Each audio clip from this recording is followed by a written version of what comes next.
बिहार की viral girl सलोनी कुमारी का पहला गाना हो चुका है रिलीज और रिलीज होते ही हो रहा है जमकर वायरल।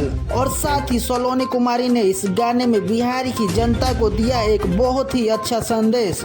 तो दोस्तों कौन सा है वह गाना और किस चैनल पर रिलीज हुआ है वह गाना, उसके बारे में जानने से पहले आप सब ने अभी तक हमारे चैनल को सब्सक्राइब नहीं किए हैं तो कर लीजिए, क्योंकि दोस्तों ऐसे न्यूज़ की वीडियो इस चैनल पे आप सबको रोज मिलती रहती है। दोस्तों बिहार के एक छोटे से सरकारी स्कूल में गाना गाकर वायरल हुई सलोनी कुमारी को आज पूरा देश जानने लगा है और बिहार के हर एक न्यूज़ चैनल ने इनका इंटरव्यू भी लिया है।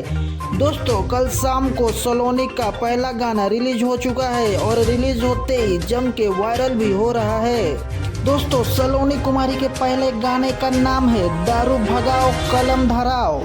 इस गाने का लिरिक्स बहुत ही अच्छा है, जिससे लोगों को एक संदेश भी दिया है कि दारू ना पीकर कलम पकड़ना चाहिए और दारू पीना बंद कर देना चाहिए। इस गाने को सलोनी कुमारी के साथ में सचिन चंद्रा ने गाया है और यह गाना सचिन चंद्रा के ऑफिशियल यूट्यूब चैनल पर रिलीज हुआ है।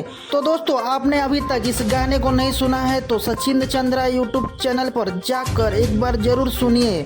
तो दोस्तों वीडियो आपको कैसी लगी कमेंट करके जरूर बताएं। वीडियो अच्छी लगी तो दोस्तों वीडियो को लाइक करें। तो चलिए दोस्तों मिलते हैं अगली वीडियो में, तब तक के लिए बाय।